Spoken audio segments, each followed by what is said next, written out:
issus de l'intelligence artificielle et contrôlés par elle. Ou plutôt, nuance, contrôlés par les forces occultes qui contrôlent elles-mêmes cette pseudo-intelligence artificielle.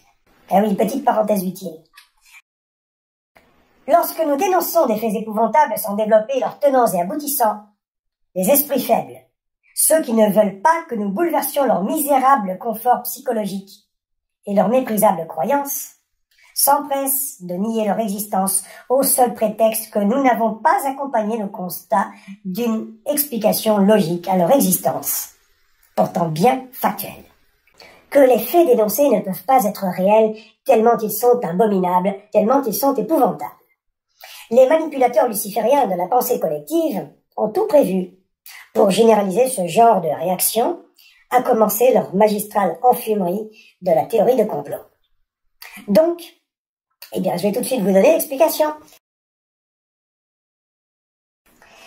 Cela rentre dans le cadre d'un vaste complot planétaire qui vise un nouveau concept civilisationnel, celui du nouvel ordre mondial, dernière version de piège civilisationnel du bétail humain, lui-même dénaturé et perverti à l'extrême.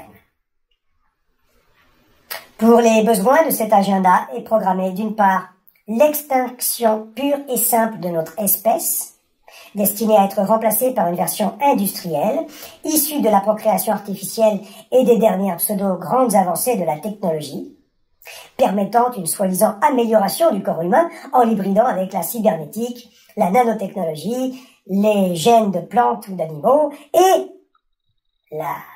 fameuse intelligence artificielle. Alors les gogos, les experts et autres lucifériens, ainsi que même les lanceurs d'alerte, parlent de transhumanisme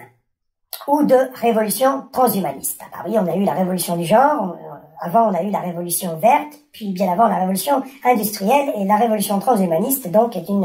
une prolongation de la révolution industrielle. Nous, membres des collectivités humaines, nous devrions considérer que ces avancées technologiques permettant de reproduire à la chaîne et artificiellement des versions améliorées de notre actuelle espèce, ça condamne déjà notre dite actuelle espèce à n'être plus qu'une sous-espèce présentée comme dégénérée et en outre, inadaptée à la survie sur une planète qui aurait été contaminée massivement, entre autres, pourquoi pas, par quelques guerres ou désastres nucléaires. L'autre axe fondamental de cet agenda est l'anéantissement de la vie sur la planète Terre et dans les océans. Seules puissent survivre les formes de vie artificielles, issues de l'intelligence artificielle et contrôlées par elle. Ou plutôt, nuance, contrôlées par les forces occultes qui contrôlent elles-mêmes cette pseudo-intelligence artificielle. Ah oui, petite parenthèse utile. L'intelligence artificielle n'existe pas. Il s'agit d'ordinateurs ou d'unités informatiques appliquant des exercices et des tâches en fonction de programmation, lesquelles excellent aujourd'hui dans l'art de la simulation, autrement dit, de la tromperie luciférienne. La tromperie qui rentre en compte ici est de nous faire croire qu'un robot peut raisonner par lui-même, avoir des émotions. Et le 7e art s'emploie depuis des décennies, vous l'aurez sans doute remarqué, à nous formater inconsciemment à considérer de telles aberrations. Les grands thèmes de ce formatage collectif, je parle de celui subi par notre espèce en l'occurrence, sont soit celui de la gentille intelligence artificielle, très touchante, soit au contraire celui de la méchante intelligence artificielle, la seconde étant alors toujours présentée dans des scénarios où elle a pris le contrôle sur ses créateurs présentés comme étant les humains. Ce n'est qu'une subtile stratégie élaborée par les véritables maîtres et créateurs de cette foutue pseudo-intelligence artificielle. Les mêmes qui, d'après moi, pardon d'heurter à nouveau les croyants, nous ont créés à des fins de mise en bétail. Depuis des millénaires, ces maîtres de l'univers se cachent derrière leurs marionnettes humaines. Autrefois, c'était des grands prêtres, puis des empereurs, des monarques. Aujourd'hui, ce sont les élites supranationales de la haute finance et de l'industrie qu'on peut percevoir perchées tout à fait au sommet de la pyramide civilisationnelle. Ça, c'est pour ce que l'on peut voir, bien sûr. Alors, appelons-les, Eh bien, les contremaîtres, ou les maîtres gardiens de bétail auquel ils appartiennent. En ce moment, les maîtres de l'univers, donc c'est un cran bien au-dessus, qui nous dominent terrestrement par le biais de ces contremaîtres, ces maîtres de l'univers, symbolisés par l'entité Lucifer, pour les Illuminati, font rentrer en scène leur ultime paravent, parfaite interface entre eux et nous, l'intelligence artificielle, qui pourra d'autant accomplir des trucs bien bluffants qu'elle sera en fait programmée et contrôlée par ces maîtres de l'univers à travers leurs marionnettes de contremaîtres possédés. Ce que personne pourtant ne semble comprendre, c'est que la pseudo-intelligence artificielle, en tant que réelle interface entre le bétail humain et ses propriétaires, les propriétaires du bétail humain, du nouvel ordre mondial, bien plus efficace et infaillible en tant que gardien de troupeau que ne l'aura jamais été aucun État policier, aucune imposture de République démocratique, de la nanotechnologie, de la cybernétique et de l'intelligence artificielle, pseudo-intelligence artificielle. Cet homme nouveau, cette monstruosité luciférienne, sera citoyen du nouvel ordre mondial même s'il n'a plus rien d'humain, ou plutôt surtout s'il n'a plus rien d'humain. Ce au même titre que des robots comme Sophia, premier robot à bénéficier des droits universels du citoyen, puisqu'ayant été décrété citoyen de la ville de Neom. Neom, vous savez, la capitale du nouvel ordre mondial, située en Arabie Saoudite. Princes et émirs d'Arabie Saoudite investissent leurs deniers, comme le font leurs grands maîtres, ces puissants banquiers internationaux, dans les nouvelles technologies et dans l'ultime phase du nouvel ordre mondial. Et vous, pensez-vous, comme certains experts, que l'homme pourrait devenir immortel à brève échéance? Ma conviction personnelle est que certains d'entre vous dans cette salle vivront 1000 ans. Alors la chose, vous savez, l'homme nouveau,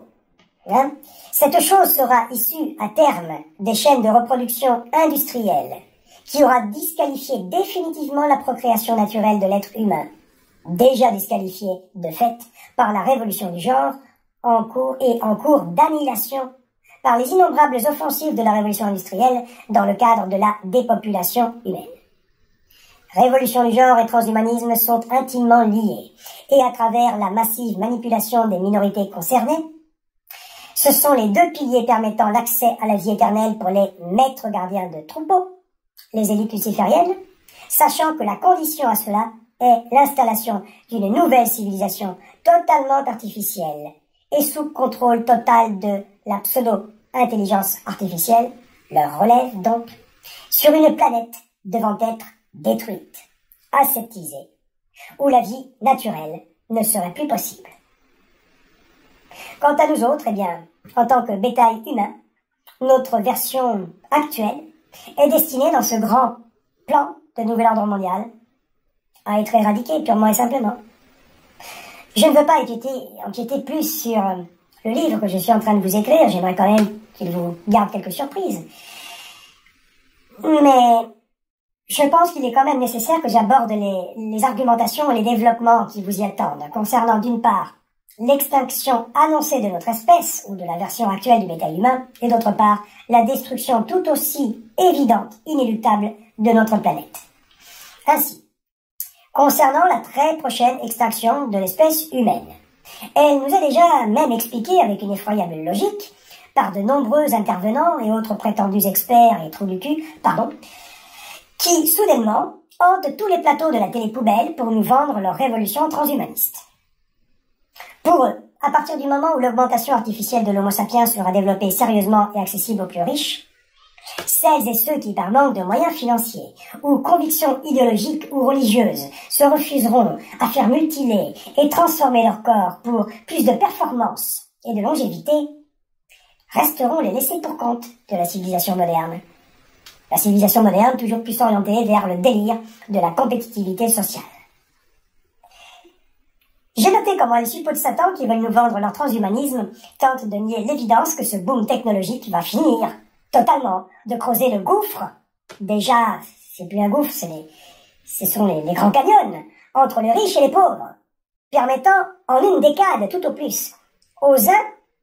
les riches, les super riches, d'asseoir leur totale domination sur les autres, nous tous, et ce dans tous les domaines. Le discours tout prêt, donc, consiste à nous raconter que ce progrès fulgurant sera en fait rapidement rendu à la portée de tous, en vous donnant l'exemple vaseux du téléphone portable. Alors permettez que je démontre vite fait cette escroquerie intellectuelle, une de plus. Premièrement, je me rappelle très bien que les premiers à être dotés de ce truc empoisonné, ils se la pétaient méchamment, hein. Et ils avaient un très net avantage sur tout le reste de la population qui, au vu du prix du machin à l'époque, ne pouvait que rêver de se l'acheter un jour. Mais les entrepreneurs qui avaient, eux, les moyens de se payer les nouveaux joujoux, ça leur permettait en fait de trimballer avec eux leur secrétariat, leur service commercial, et ils ont écrasé ceux qui restaient avec le bon vieux téléphone fixe, le secrétariat d'un côté, le service commercial de l'autre, et tous les frais qui vont avec. Alors certes, au bout de quelques années, le machin est devenu accessible à toutes les bourses, ce au point d'avoir même été greffé au tout petit. Cette technologie dite de communication est en fait bien plus une technologie de contrôle mental, de surveillance, de dépopulation et de destruction massive de ses utilisateurs ainsi que de toute personne exposée. Et oui, exposée indirectement, les antennes relais, les satellites, etc. Cette arme de destruction massive et de mind control avait vocation d'inonder le marché jusqu'à devenir le greffon de monsieur et madame tout le monde et même de leurs rejetons. Justement, pour amener les masses à se fusionner corps et âme avec l'intelligence artificielle et ainsi devenir elles-mêmes le vecteur essentiel de l'installation de ce foutu nouvel ordre mondial. Car les phénomènes qui ont été visés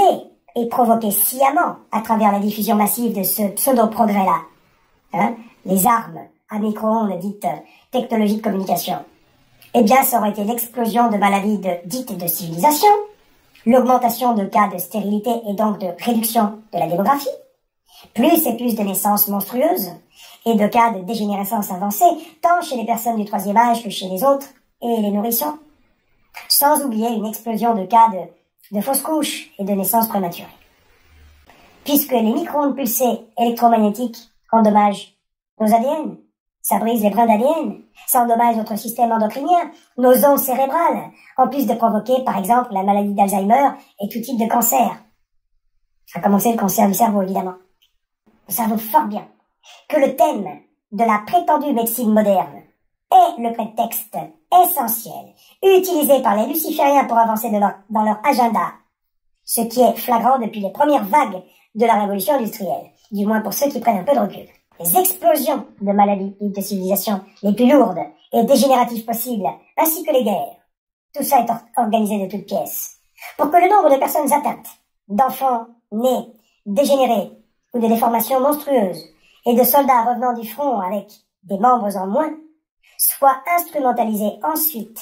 avec un effondrement artificiellement provoqué de la démographie, pour nous amener collectivement à souhaiter plus que tout l'ère du transhumanisme et de la reproduction artificielle.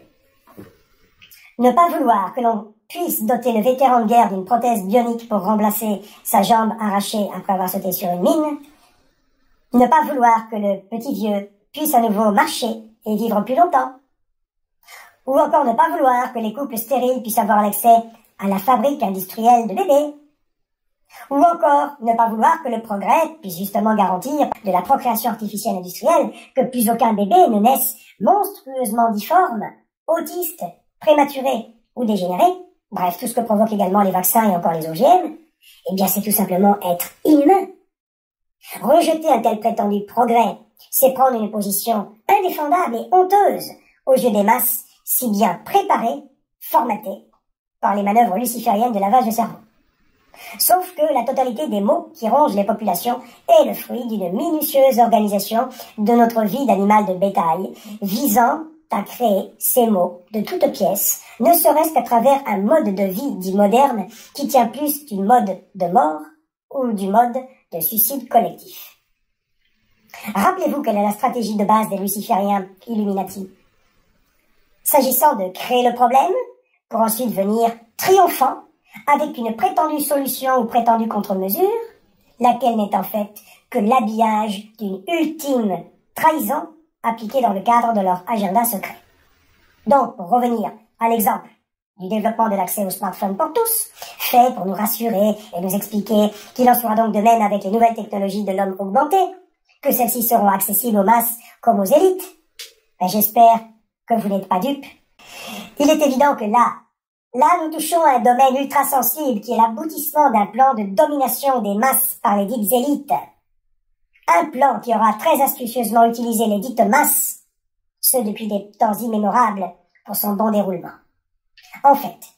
si on nous vend déjà dans des conférences et des débats télévisés le scoop, si violent il faut le reconnaître, de l'arrivée imminente du transhumanisme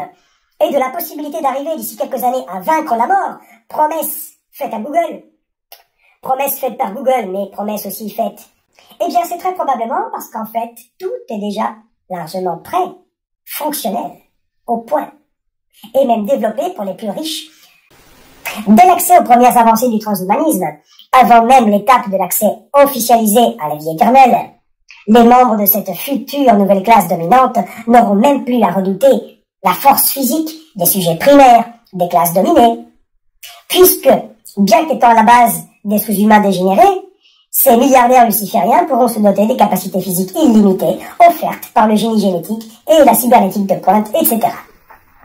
Alors, vous savez, le profil actuel est quasi généralisé du gros tas gélatineux, inapte à tout effort physique, qui colle bien en moyenne à nos élites lucifériennes, eh bien, il disparaîtra pour être remplacé, par exemple, par un corps hybride parfait, augmenté par le croisement de gènes animaux, robotisé, augmenté par implants et prothèses cybernétiques. Bref, une enveloppe de plus en plus synthétique, performante, voire invulnérable. Même leur cerveau de détraqué sera augmenté de façon illimitée par la pseudo-intelligence artificielle. Le transfert d'organes comme le cœur et le cerveau dans une indestructible enveloppe cybernétique n'étant qu'une formalité au stade actuel des avancées dites technologiques. Je suis intimement convaincu que pendant que l'abruti moyen rêve de se faire augmenter d'ici quelques années, le multimilliardaire, lui, il est déjà en train de s'offrir son propre clone, par exemple, source intarissable et augmentée de pièces de rechange. Ou encore de s'offrir une enveloppe de rechange entièrement synthétique, dans lequel ce qui lui tient lieu de conscience pourrait être transféré par le biais d'une interface de la pseudo-intelligence artificielle. Vous pensez vraiment que la monstrueuse ordure luciférienne du nom de David Rockefeller a accepté l'idée de mourir en bon chrétien à l'âge de 101 ans? Mais qui nous dit que ce qui lui tient lieu de conscience n'a pas été transféré dans le robot de Néom, appelé Sophia, par exemple? Nous devons bien associer 3 paramètres clés. Le premier, l'intelligence artificielle n'existe pas. Il ne s'agit que d'ordinateurs programmables, en revanche, à l'infini. Pour que réellement ces ordinateurs équipés de la dite intelligence artificielle puissent sortir du cadre de la réponse programmée, développer véritablement des raisonnements et avoir de réelles émotions, la dite intelligence artificielle doit tout simplement être habitée, possédée par une forme de conscience, âme humaine ou entité démoniaque de la 4e dimension, voire les deux à la fois, puisque les âmes humaines de lucifériens de haut niveau sont déjà plombées, c'est-à-dire possédées, par des entités démoniaques, comme c'est le cas aussi pour des millions de zombies qui hantent notre joyeuse société. Le second paramètre clé, les maîtres gardiens du bétail, ou contremaîtres, briguent la vie éternelle, que seule la technologie de la dite intelligence artificielle peut terrestrement leur offrir en série, comme le leur promet Google. Le troisième paramètre clé, la pseudo-intelligence artificielle est, en réalité, comme je le disais, l'arme ultime de contrôle absolu de notre espèce, supposée remplacer dans cette tâche les actuels maîtres gardiens du bétail, les banquiers privés internationaux, les multimilliardaires, certains monarques et certains chefs d'État, ainsi que d'autres pseudo-élites supranationales. En fait, faisant le lien entre ces trois notions, il me paraît évident qu'il y a une synergie à décrypter entre elles. Les maîtres gardiens de troupeaux auront la vie éternelle en faisant transférer leur conscience dans des unités, robots, ordinateurs, par le biais de l'intelligence artificielle, ce qui nous amènera collectivement à avoir l'illusion que l'intelligence artificielle est vraiment intelligente et à même de développer une conscience. Lorsque quelques groupes d'êtres humains de conscience se lèveront enfin contre la domination des machines, c'est-à-dire trop tard, celles-ci les écraseront sous les ordres de la dite intelligence artificielle, en réalité habitée, possédée entre autres par les monstres lucifériens encore incarnés de nos jours en humains. Il est aussi possible que le vrai contrôle de l'intelligence artificielle se fasse en amont,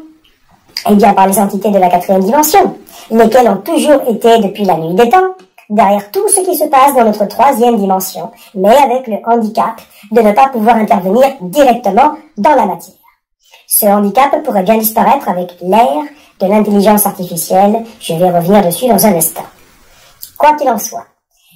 nous aurons ainsi, en tant que collectivité humaine, l'illusion que l'intelligence artificielle aura échappé au contrôle de l'humain pour développer sa propre domination sur la planète, thème qui n'est pas au cœur de tant de films de science-fiction par hasard. Le temps que l'on se réveille dans le nouvel ordre mondial, pour celles et ceux qui survivront au chaos planétaire nécessaire à son avènement, les élites lucifériennes auront déjà depuis belle lurette, et sans doute bien avant le grand chaos, tout investi, à titre personnel, dans ces extraordinaires avancées technologiques dont le seul réel objet est justement de leur permettre d'ancrer de façon spectaculaire et à tout jamais leur position d'élite dominante, bénéficiaire exclusive à terme de la vie éternelle. Et oui, mes amis, les sous-humains, détraqués, habités et dégénérés d'aujourd'hui, qui sont les membres des élites lucifériennes pédocriminelles, seront les surhommes ou les demi-dieux de demain et se perdent enfin la vie éternelle. Ce ne sera qu'à partir de ce moment que le reste du bétail humain, ayant survécu au grand chaos, aura un accès contrôlé et conditionnel aux miettes de ce prétendu progrès. Plus que jamais, la notion de vente de son âme au diable sera une évidence et une condition sine qua non pour tout postulant au transhumanisme. Mais peu à peu, même les plus réfractaires plongeront dans le piège du transhumanisme pour ne pas rester trop cruellement un sous-produit humain. Comme je le disais plus haut, dès lors que le progrès sera en mesure de proposer à l'homme de se faire couramment augmenter sous toutes les formes possibles en fonction de ses moyens financiers, révolution qui commence de nos jours. Eh bien, ceux qui resteront en dehors de cette monstruosité luciférienne, par manque de moyens financiers, par conviction idéologique ou religieuse, seront tout simplement à la ramasse. Ce seront les rebuts de la nouvelle civilisation, dominée par une nouvelle caste élitiste. Du coup, les plus réfractaires ne supporteront pas l'idée que leur progéniture soit condamnée à faire partie de la classe des rebuts, de la classe des sous-produits humains, en cours d'extinction, en outre, ce qui les incitera à plonger d'autant plus dans le piège du transhumanisme, ne serait-ce que pour leurs enfants. Quand la procréation humaine sera enfin définitivement sous contrôle de la pseudo-intelligence artificielle, la question ne se posera plus. La progéniture sera déjà un produit industriel, avec un modèle de base, le bas de gamme, pour les pauvres, au milieu de catalogues interminables allant jusqu'au très haut de gamme, pour les très très riches, bien entendu.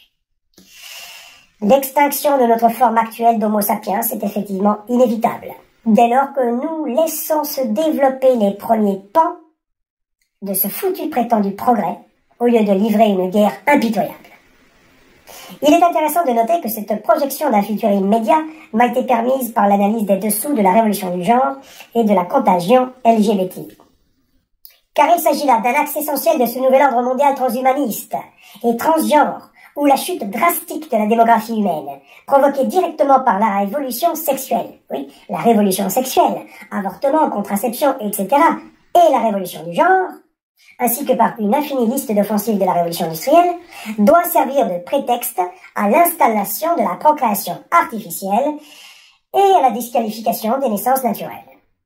Avant que la procréation artificielle ne vienne au secours de la survie de l'humanité, ce qui sera le grand prétexte plus rapidement que l'on pense, elle rentre déjà dans les mœurs par la force, au titre des droits en faveur de tous les sujets hautement perturbés, LGBTI, qui doivent être libérés, entre autres, de la discrimination de la nature qui ose leur interdire de se reproduire. De l'adoption pour tous,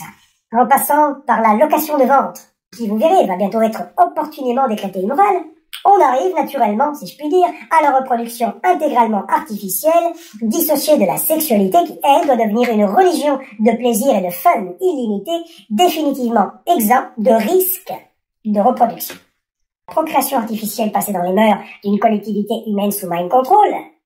les désastres nucléaires et autres, associés au constat opportun d'un écroulement effectif de la démographie humaine, allant jusqu'à mettre l'espèce sur la longue liste des espèces en voie de disparition, fera le reste. Le recours radical et général à la procréation artificielle, industrielle et réglementée, associable en outre aux fantastiques avancées du transhumanisme, sera une évidence. La révolution de la procréation artificielle est la pierre angulaire du transhumanisme qui de fait inclut le transgenre, phénomène de possession démoniaque permis par la fragmentation des esprits et perturbation des ondes cérébrales via les ondes électromagnétiques pulsées. Demain, les grands détraqués qui peupleront la planète dévastée en nouvelles normes commanderont leur progéniture à l'industrie de la reproduction dite humaine avec toutes les fantaisies qui leur passent par leur esprit possédé de transgenre. Bref, l'installation du règne définitif de la procréation artificielle contrôlée par l'intelligence artificielle nécessite, en plus du reste, comme je l'ai soulevé en passant, un chaos planétaire de type nucléaire de préférence. Une fois que les conditions planétaires ne seront plus propices ni à la reproduction naturelle, ni même à la vie naturelle biologique, mais permises uniquement par le règne de l'artificiel, eh bien ce qui restera du vivant, incluant notre espèce, sera, dans une première étape, la chose des maîtres gardiens de bétail, de leur nouvel ordre mondial, de leur ultime matrice civilisationnelle. Eux, eh bien, ils auront œuvré pour Lucifer dans sa rébellion contre son grand rival, rébellion ciblant sa création, avec le défi de l'anéantir pour la remplacer par son propre règne, celui de l'artificiel, permis par la dénaturation et la transformation du vivant jusqu'à création de l'enfer sur Terre. Ce projet est à la source même de la création du bétail humain par le génie génétique, espèce dégénérée et déjà passablement handicapée pour la vie naturelle sur Terre, créature qui, rapidement, a été plongée dans le concept de civilisation, concept purement luciférien, par ses créateurs de maîtres, et à l'origine des concepts de la révolution industrielle, qui n'était qu'une révolution luciférienne, au même titre que la révolution verte, la révolution du genre et la révolution transhumaniste. Les lucifériens de haut niveau qui auront été jusqu'ici les maîtres gardiens du troupeau, au service des propriétaires du dit bétail humain, ne vont pas être mis sur la touche pour autant. Bien au contraire. Ils sont supposés être récompensés par Lucifer, par le clan de maîtres de l'univers propriétaires du bétail humain, pour avoir, depuis leurs loges de sociétés secrètes et leurs institutions supranationales et autres bureaux supranationaux secrets, occultes, fait appliquer à la lettre par leurs larbins de chefs d'État et autres misérables marionnettes de la petite élite sociétale, l'agenda luciférien ordonné par les maîtres de l'univers. Et c'est une vieille histoire. Nous devons déplorer qu'effectivement, il y aura eu un sans faute total dans le déroulement de ce plan multiséculaire, arrivant sans aucun obstacle en sa phase finale. On a du souci à se faire. Donc, les puissants de ce monde qui tirent les ficelles en régie de l'ingénierie civilisationnelle ont la récompense exclusive d'avoir enfin accès à la vie éternelle, qui est le point central de leur pacte avec le diable. Et oui, la promesse de Lucifer faite à ses suppôts est bien de leur offrir la vie éternelle. Une vie éternelle qui est déjà annoncée comme possible, ouvertement, grâce au biais des effarantes avancées de ce que nous appelons progrès technologique, s'agissant en fait de la résultante de l'installation de l'univers artificiel luciférien, permis par la destruction, la contamination méthodique de la nature.